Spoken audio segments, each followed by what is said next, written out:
Lighter Bat Spark 1, Spark of Madnister. Lytel S. Adams walked the deck of a warship, but he saw neither the serene surface of the Pacific Ocean nor the clear silhouettes of the sailors going about their duties. His gaze was drawn inward to the very point in his memory where, 7 months ago, shortly after the infamous news of Pearl Harbor had rocked the nation like a tectonic fault line, the idea had been born. He stood on the roof of Carlsbad Caverns, one of New Mexico's greatest natural wonders, and watched as a living, pulsating river erupted from its black maw into the sky.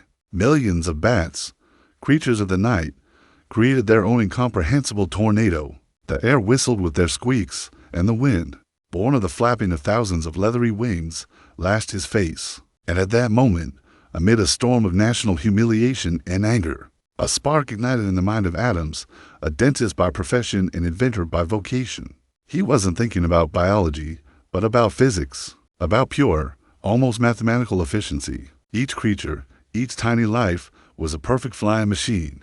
They carried a reserve of energy of their own fat and expended it with incredible economy, traveling dozens of miles a night. What if this internal fat were replaced with another energy, the energy of fire? Now he sat in an office smelling of expensive tobacco and furniture polish, across from the man on whom the fate of his idea depended.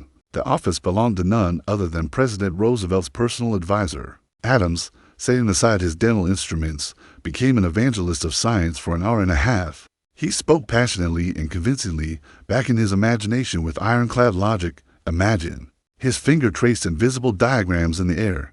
Japanese cities. Their architecture is an invitation to conflagration. Paper shoji screens, wooden frames, bamboo. They burn like matches. Our bombers are forced to fly high.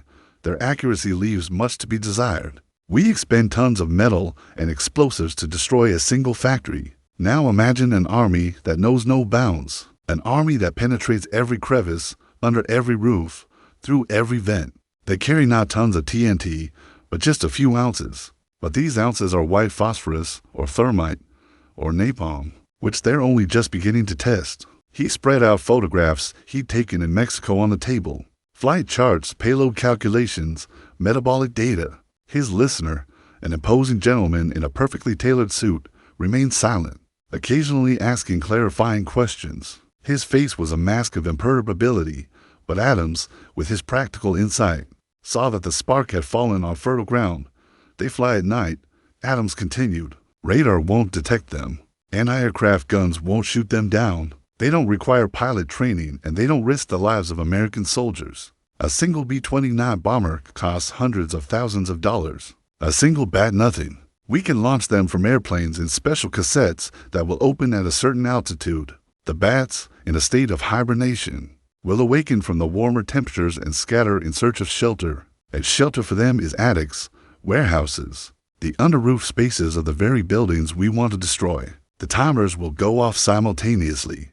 Imagine, in an instant, an entire city erupts in thousands of independent fires. Firefighting systems will be paralyzed. It won't be a bombing, it will be biblical retribution. The decision was made with a dizzying speed, unmatched by any bureaucratic machine. War dictated its own rules. The Office of Strategic Services, the forerunner of the CIA, took the project, codenamed X-Ray. Under its wing, Dr. Adams was given unlimited access to resources and a team of engineers, biologists, and animal trainers. $2 million were allocated an astronomical sum at the time. The hunt began. The chosen target was the Mexican free-tailed bat, a small but resilient bat capable of carrying more than its own weight. Thousands were captured in caves in Texas and New Mexico. They were transported to a secret research center at Carswell Air Force Base in Texas, and later to a specially constructed facility in the Bandelier Mountains, New Mexico. Here, in laboratories that resembled the shrine of some mad god, the main experiment began. Asterisk engineers struggled to create a miniature incendiary bomb. It was a delicate task. The bomb had to weigh no more than 30 grams, have a reliable yet compact timer, and be safe for the wearer until the moment of use. Various incendiary compounds were tested. They settled on a design with a tin casing containing a cocktail of cellulose nitrate and wax. Attached to it was a primer and a timer mechanism, which could be set to a delay of anywhere from 15 minutes to several hours. Meanwhile, biologists were searching for a way to force a mouse to carry this deadly payload. The problem was that free-tailed bats, like all bats, are not designed to carry loads on their bellies. A solution, both elegant and terrifying, was found. Surgical glue was applied to the bare skin of the mouse's chest and abdomen, and a strong silk thread with a clamp at the end was attached to it. This clamp was what attached the bomb. The mouse instinctively tried to shake off the load, but its own innate reflex to seek out tight, dark crevices worked against it. Having found a hiding place, it began gnawing at the thread. But by then the timer was already ticking. Dr. Adams, watching his white-coated charges at work, felt dizzy with his own power. He had tamed nature itself, directed its blind, instinctive force against the enemy. He stood at the origins of a new kind of weapon, silent, merciless, and all-pervasive. The ghostly outlines of Tokyo, Osaka, and Nagoya already blazed in his imagination. He saw not steel descending from the sky, but darkness, bearing within it the seeds of fire. He was a new Prometheus, stealing fire for his country, but handing it not to humans, but to the children of the night. He could not have known that the children of the night, like the ancient myth, could turn against their creator. Part 2. The labyrinth of the Minotaur's laboratory in Bandolier resembled a giant anthill, possessed by a single obsession. The air was a thick cocktail of disinfectant, heated metal, sweat, and a subtle but constant aroma guano and the fear of thousands of small captives. Here, in this kingdom of concrete and steel, a new army was being born. Work raged day and night, following the brutal, almost frantic pace of war. Scientists, engineers, and technicians, many of whom had only yesterday been peaceful university researchers, now, with fanatical devotion, tackled one of the most surreal challenges in the history of warfare. They weren't just creating a weapon. They were creating a symbiosis and unnatural union between a living being and an incendiary machine. The main problem, besides creating the bomb, was logistics. How to deliver thousands of sleeping mice packed with explosives to the shores of Japan. The solution was as ingenious as it was complex. Engineers designed a special bomb-like container, inside which bats were placed in individual compartments, like bullets in a magazine. Each compartment was maintained at a low temperature, inducing the animals to enter a state of artificial hibernation. The bomber was supposed to drop these containers at an altitude of several thousand feet above the target. At a certain altitude, a parachute would slow their fall. The container would open, and thousands of mice, gradually warming in the air, would awaken and scatter in search of shelter. But for this system to work, a million small problems had to be solved. How to ensure uniform cooling, how to prevent the mice from dying during the fall, how to synchronize their awakening. For this, giant wind tunnels were built, where mock-ups of the containers were tested under various conditions. Biologists stood guard for days at the refrigeration chambers, studying the threshold temperatures beyond which mice could no longer wake up. The strangest part of the complex was the training ground, a huge hangar, inside which a model of a Japanese village had been built. A real village, with exact replicas of houses made of paper and bamboo, with thatched roofs and wooden frames. It was built by the finest carpenters, who consulted with ethnographers to recreate not just the appearance, but also the structure and density of the materials. It was a labyrinth for the Minotaur, who was about to be released into the wild. Tests were conducted daily. A group of mice, equipped with inert bombs with a timer, but without an incendiary mixture, were placed in a container. A simulated release was performed, and then the animals were observed. At first, it was chaos. The mice, stunned and frightened, scurried around the hangar, crashed into walls, and fell to the floor. But gradually, day after day, their instincts kicked in.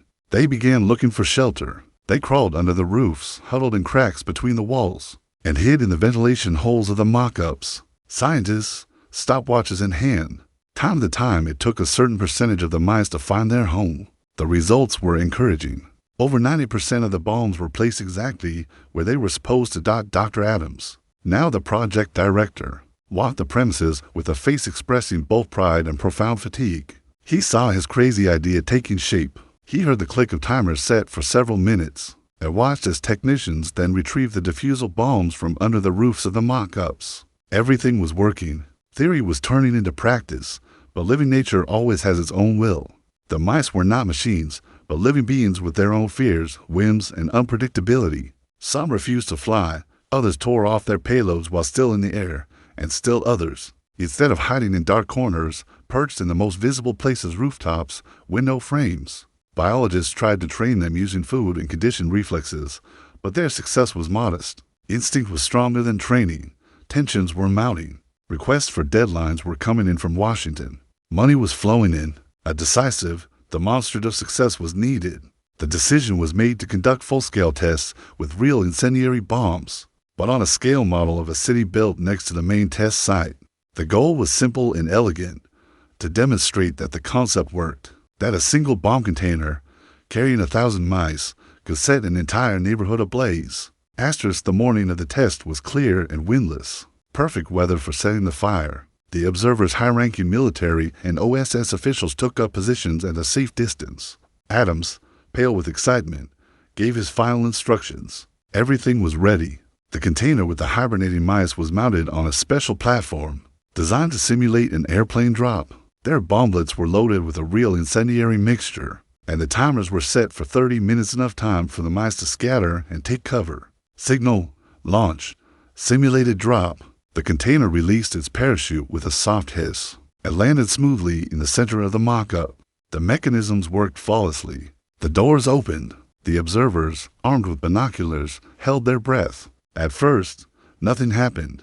Then, a dark river began to crawl out of the black rectangle of the container, and then fly out. Hundreds, thousands of bats, stunned by the light and freedom, soared into the air. They circled, forming a giant living cloud, their thin squeaks carried on the wind. It was a sight both mesmerizing and terrifying, and then something happened that no one had foreseen. One of the bats, perhaps the most frightened or the most intelligent, instead of flying toward the neat little houses of the model, darted away from the testing ground, and then several more, and then dozens. A chain reaction. The flock, driven by the herd instinct, rushed not toward the fake city, but toward the real airbase buildings, straight toward that very same large hangar where, just a few weeks earlier, they had undergone their training. Adams's heart sank. No, he whispered. No, not there. But it was too late.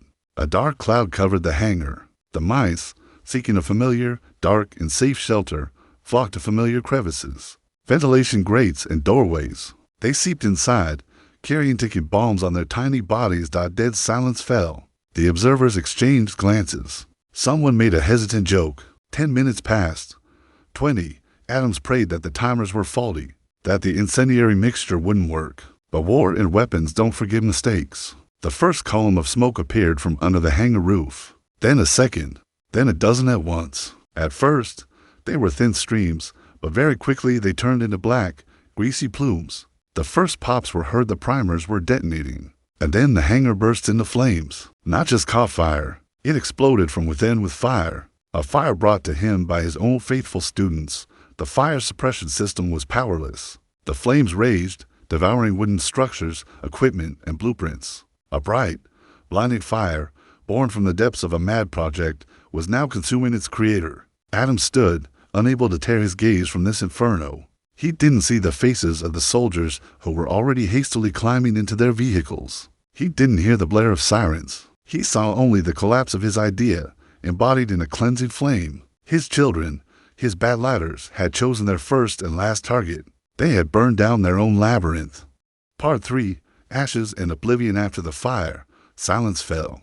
Not the fruitful silence of a laboratory full of hidden work, but the heavy, oppressive silence of disaster. The hangar presented a pitiful sight: blackened, twisted beams, mountains of ash, among which the outlines of burned-out instruments and models could be discerned. It smelled of smoke and death. It smelled of failure. The investigation was swift and merciless. The official report was dry and laconic. During testing, an unexpected deviation in the behavior of the test subjects occurred, leading to the uncontrolled spread of fire and the destruction of key facility infrastructure. Behind these official phrases lay one simple and humiliating truth: the weapon had gone out of control and attacked its creators. Dr. Adams spent several days in his office answering the commission's questions. He tried to defend himself, pointing out the shortcomings, claiming it was just an isolated incident that could be corrected with additional research, improved container technology, and the selection of more docile specimens. But the enthusiasm in his voice was dead. He saw irritation and confusion in the military's eyes, not interest. Project X-Ray had become a joke no one wanted to hear in the corridors of the Pentagon. The project's main opponent was the head of the OSS. General William Donovan, who had initially been skeptical of the idea. Now he had ironclad arguments. He drafted a memorandum that became the death knell for the bats. Project X-ray, Donovan wrote, carries fundamental and insurmountable risks. A weapon based on the unpredictability of nature cannot be reliable. Today it burned down our hangar. Tomorrow it could set fire to the aircraft carrier from which it launches, or to an allied city. We cannot afford the luxury of fighting the enemy while simultaneously fighting our own weapons. There was another, more pragmatic argument. A new, far more menacing and completely controllable project was already looming on the horizon.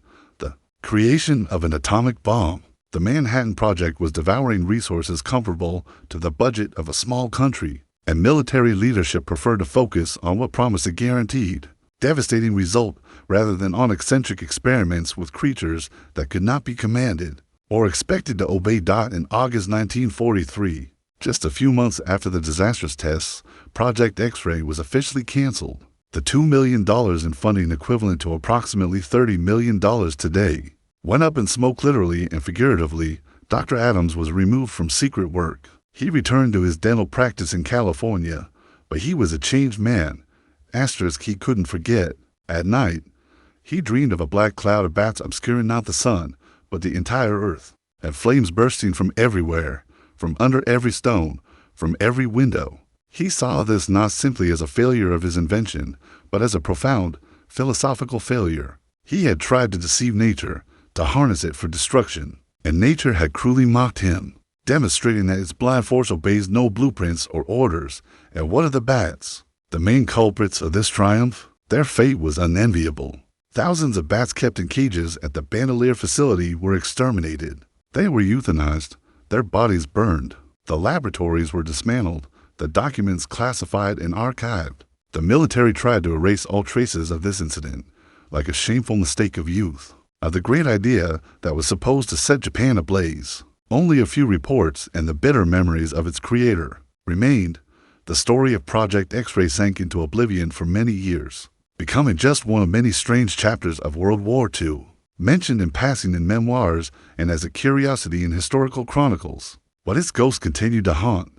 Decades later, analyzing this story, military strategists and historians of science see it as more than just a curiosity. It was the first, albeit unsuccessful, step in the field of biohybrid weapons. It was an attempt to use a living organism as a platform for delivering a deadly payload, and the principle that inspired Dr. Adams proved resilient. Years later, military labs around the world seriously considered the possibility of using dolphins to plant mines on ships, pigeons to guide missiles, and insects to carry pathogenic bacteria.